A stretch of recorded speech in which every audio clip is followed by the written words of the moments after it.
सत्य जय भीम। मैं सागर ननीर और आप देख रहे हैं प्रबुद्ध भारत टीवी। 2-3 दिन से तेलंगाना से जो बीएसपी को लेकर खबर आ रही है ये काफी महत्वपूर्ण है और आरएस प्रवीण के कल के हुए इस्तीफे के बाद अब तेलंगाना में बीएसपी को लेकर पूरी तरीके से जो मतलब सियासी पारा है जो है वो बढ़ चुका है। और ऐसे में आपको बता दूं कि तेलंगाना के साथ साथ पूरे देश से अब जो बसपा के मानने वाले हैं इनकी ओर से भी प्रतिक्रिया सामने आ रही है। तेलंगाना के जो प्रदेश अध्यक्ष थे बीएसपी के डॉक्टर आरएस प्रवीण कुमार, इन पर भी अब कई सारे आरोप भी लग रहे हैं। बता दूं कि तेलंगाना में बीआरएस और बीएसपी का गठबंधन जो है ये हुआ था 2 सीट को लेकर। खुद बसपा के राज्यसभा सांसद रामजी गौतम इन्होंने भी अपने एक्स अकाउंट पर लिखते हुए कहा था कि नगर कुर्नूल और हैदराबाद की सामान्य सीट, नगर कुर्नूल ये एससी के लिए रिजर्व है और हैदराबाद की वो सीट जहां से असुद्दीन ओवैसी हमेशा जीत कर आते हैं, उनका वो गढ़ माना जाता है। और ऐसे में वो सीट भी बसपा के खाते में गठबंधन के हिस्से में आई थी। बीएसपी को 2 सीटें मिली थी और उसके बाद से ही ये जो पूरा माहौल जो है ये गरमाया हुआ था। इसके बाद बहन जी की हो सकती है उन पर आपस में अंदर ही अंदर आरएस प्रवीण के साथ बातचीत हुई हो और उसके बाद जो देखने को मिला, डॉक्टर आरएस प्रवीण कुमार ने अपने एक्स अकाउंट पर लिखा और कहा कि मैं बीएसपी की प्राथमिक सदस्यता और बीएसपी से मतलब मैं इस्तीफा दे रहा हूं।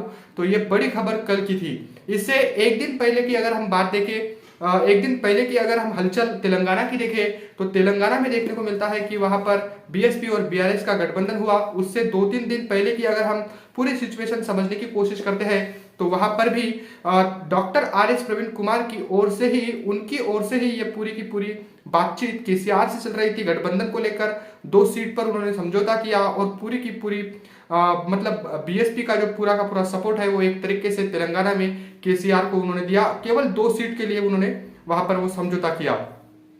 केंद्र की जो बसपा की टीम है, केंद्रीय टीम है, इसको भी उन्होंने इन्वॉल्व नहीं किया। बहन जी तक इस बात को नहीं पहुंचाया। बता दूं कि बहन जी की ओर से भी इस गठबंधन को लेकर कोई क्लियर स्टेटमेंट अब तक भी नहीं आया है और इसी से पता चलता है कि बहन जी इस गठबंधन से कोई खास मतलब खुश नहीं थी और उनके हिसाब से यह गठबंधन नहीं हो रहा था। लेकिन बावजूद इसके तेलंगाना में डॉक्टर आरएस प्रवीण कुमार ने अपनी ओर से, क्योंकि उनको सांसद बनना था, सांसद बनने की उनकी जल्दी थी और इसीलिए उन्होंने पूरे की पूरे जो सौदा किया बीआरएस के साथ, वो कहीं ना कहीं बीएसपी के जो आंदोलन को और बीएसपी की जो विचारधारा है इसको भी क्षति पहुंचाने वाला था। और जिसके चलते ही बहन जी ने हो सकता है उन्हें अंदर खाने उनको उनकी पूरी पूरी खबर ली हो और उसके बाद से ही उन्होंने क्या अपना मतलब राजीनामा उन्होंने दे दिया।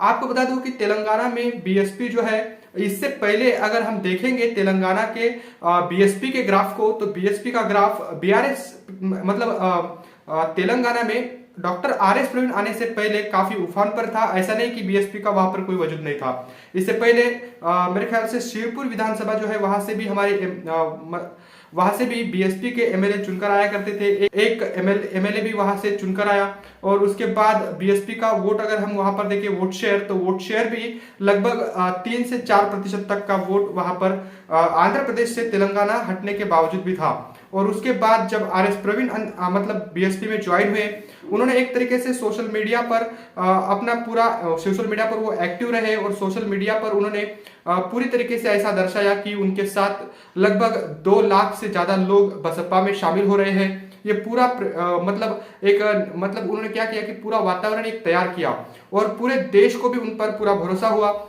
ऐसा लगने लगा था कि तेलंगाना में यानी दक्षिण की राजनीति में बीएसपी कोई बड़ा कारनामा इस बार करने जाएगी।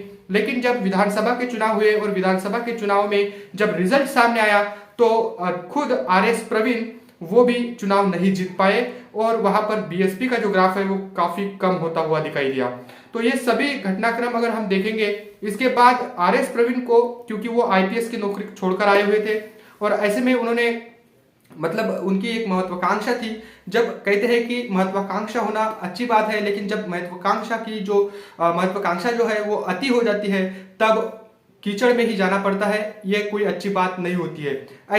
ऐसा ही जो हुआ है डॉक्टर आरएस प्रवीण कुमार के साथ। आरएस प्रवीण कुमार को जल्द से जल्द संसद में जाना था और इसीलिए उन्होंने बीएसपी का जो बीएसपी का जो कैडर है, बीएसपी की जो केंद्रीय मतलब टीम है, इसको भी तवज्जो नहीं दिया और बीएसपी की जो आइडियोलॉजी है इसको भी दरकिनार करके उन्होंने बीआरएस से मुलाकात की, केसीआर से मुलाकात की और केसीआर से मुलाकात करने के बाद उनकी जो तस्वीर है वो जमकर पूरे देश में वायरल होने लगी। कहने मतलब लोग भी कह रहे थे कि इसमें बहन जी की कोई सहमति नहीं है, क्योंकि बहन जी ने पहले ही इस पर अपना मतलब एक बयान दिया था। उन्होंने साफ तौर पर कहा था कि बसपा किसी के भी साथ कोई भी समझौता नहीं करेगी, वो अकेले अपने बलबूते पर चुनाव लड़ेगी। लेकिन बावजूद इसके डॉक्टर आर.एस. प्रवीण कुमार इन्होंने बगैर बहन जी से कोई जानकारी लिए, बगैर बहन जी को मतलब असहमत कराए करते हुए उन्होंने खुद अपने मन से ही ये मतलब निर्णय लिया और बीआरएस के साथ ये समझौता किया 2 सीट के लिए। वैसे भी आपको बता दूं कि बसपा जो है वो अपने प्रतिनिधित्व के हिसाब से अपने आइडियोलॉजी को सामने रखकर वो कोई भी बड़ा फैसला लेती है। केंद्रीय टीम की जब तक इसमें कोई मतलब इन्वॉल्व नहीं रहती तब तक किसी भी राज्य को ऐसी पूरी की पूरी जो मतलब निर्णय लेने का जो काम होता है वो राज्य के पास नहीं है। केंद्रीय टीम यानी बीएसपी की जो केंद्रीय टीम है, बहन जी हो या फिर केंद्रीय कोऑर्डिनेटर, इनकी भी सहमति होनी बेहद जरूरी है। क्योंकि तेलंगाना में डॉक्टर आर.एस. प्रवीण कुमार ये वहां पर बीएसपी को बढ़ाना चाहते थे और इसीलिए उन्होंने ये गठबंधन किया, ऐसा भी उनकी ओर से, उनके समर्थकों की ओर से भी कहा जाता है। लेकिन आपको बता दूं कि बसपा एक कैडराइज पार्टी है और ऐसे में केंद्रीय टीम का बगैर केंद्रीय टीम के सहमति से ये जो गठबंधन हुआ, ये एक तरीके से हम कहेंगे कि ये गठबंधन था ही नहीं। लेकिन फिर भी बहन जी ने उनको कहा होगा कि चलो आपने ये गठबंधन किया, आप बीएसपी को वहां पर तेलंगाना में बढ़ाना चाहते हो तो आप चुनाव नहीं लड़ोगे, ये बात अंदर खाने चली होगी। और जिसके बाद ही डॉक्टर आर.एस. प्रवीण कुमार को ऐसा लगा कि जो मेहनत मैंने की, जिसके लिए मैंने ये पूरी उठापटक की, वो अगर मैं ही चुनाव नहीं लड़ूंगा तो तब फिर इसका क्या फायदा होगा। और इसके बाद उन्होंने इस्तीफा दे दिया। उनकी कुछ अपनी भी महत्वाकांक्षाएं थी और वो महत्वाकांक्षा ज्यादा थी और जल्द से जल्द वो बड़ा ओहदा हासिल करना चाहते थे। और जो जल्दबाजी करता है वो राजनीति में कभी कामयाब नहीं होता है। इसके साथ ही जो भावनिकता के आधार पर राजनीति को चलाता है वो भी राजनीति में कभी भी मतलब कामयाब नहीं हो सकता है। आज बसपा के जो नेशनल कोऑर्डिनेटर है आकाश आनंद, इनका भी इस मामले को लेकर बड़ा बयान सामने आया है। उन्होंने साफ तौर पर आर.एस. प्रवीण के इस फैसले को देखते हुए उन्होंने कहा कि मैं बेहद दुखी हूं और जो फैसला आर.एस. प्रवीण ने लिया ये काफी दुखद है और अच्छा नहीं है। और उसके बाद जब उन्होंने पार्टी को छोड़ा तो भाजपा के साथ, भाजपा के डर से बसपा ये फैसला लिया, ये भी उनकी ओर से कहा गया। इस पर भी उन्होंने अपना स्टेटमेंट दिया। सबसे पहले आकाश आनंद इन्होंने क्या कहा ये देख लेते हैं। उन्होंने अपने आधिकारिक ट्विटर हैंडल पर ट्वीट करते हुए लिखा कि मीडिया में आए आर.एस. प्रवीण सावेरो के बयान को सुनकर काफी दुखी हूं।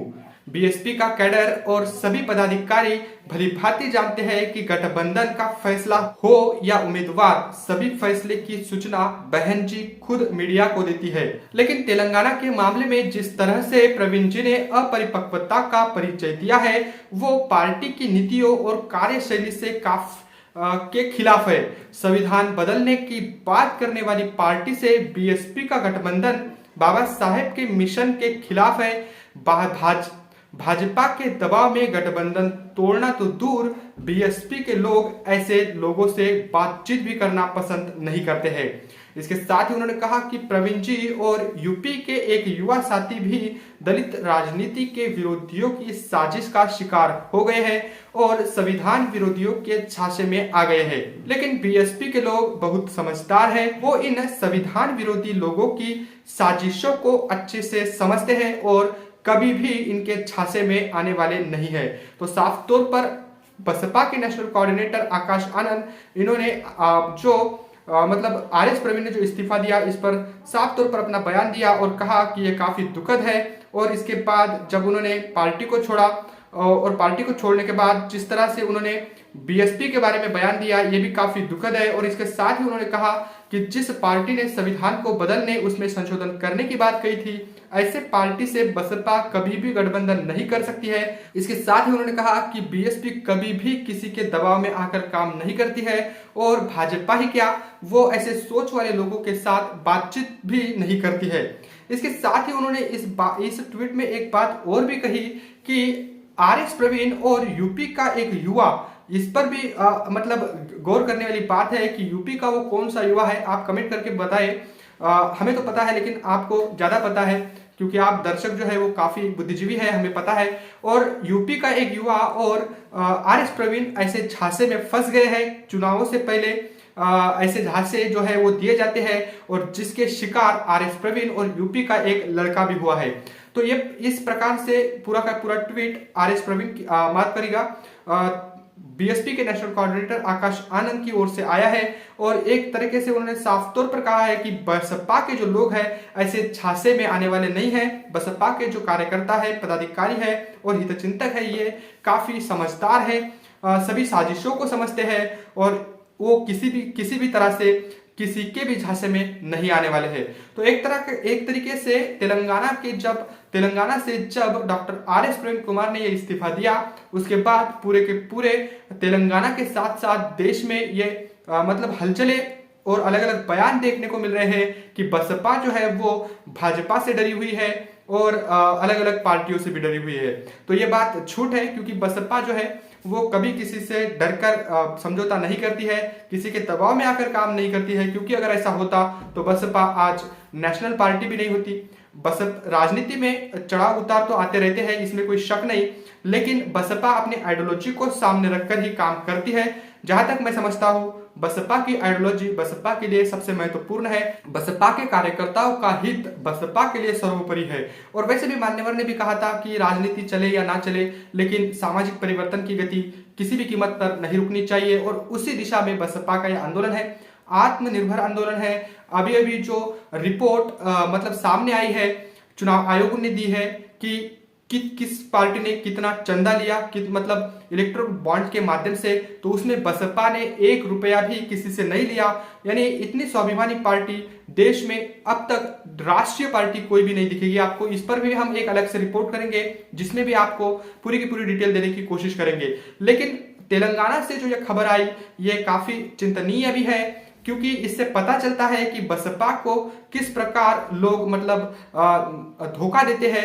ये भी इस खबर से, इस घटना से ये स्पष्ट हो चुका है। बसपा को समझने वाला कोई भी युवा, कोई भी व्यक्ति अब तक नहीं मिला है, और मुझे ऐसा लगता है कि यही वो वजह है कि बहन जी जो है वो फूक फूक कर अपने अगले कदम रख रही है। वैसे बसपा जो है वो नेता बनाने की फैक्ट्री है। 1-2 लोग अगर चले जाते हैं तो बसपा की सेहत पर इसका कोई भी असर नहीं पड़ने वाला है, क्योंकि बसपा अपनी आइडियोलॉजी को ही ज्यादा महत्व देती है।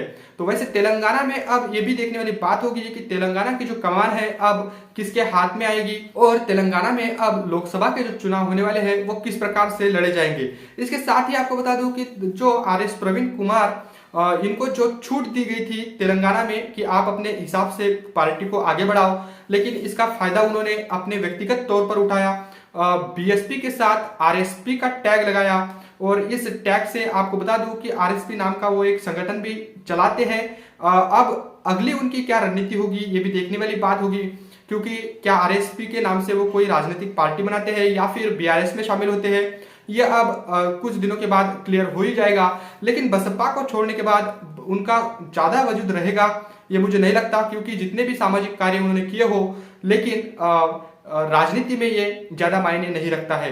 राजनीति में जो है वो सबसे ज्यादा आइडियोलॉजी महत्वपूर्ण होती है, और उसी के हिसाब से राजनीति चलती है। बसपा की एक तरीके से आइडियोलॉजी अगर आप देखोगे तो उसमें भी केवल फुले शाहू अम्बेडकरी विचारधारा के विपरीत कोई भी राजनीति वो नहीं करते हैं, उनकी विचारधारा पर ही बसपा चलती है। तो आपको बता दूं कि तेलंगाना में अब आर एस प्रवीण कुमार के नेतृत्व में जितने लोगों ने पार्टी ज्वाइन की, एक एक करके वो भी पार्टी को छोड़ने वाले हैं। उषा दसारी को भी आप देख लो, उन्होंने भी पार्टी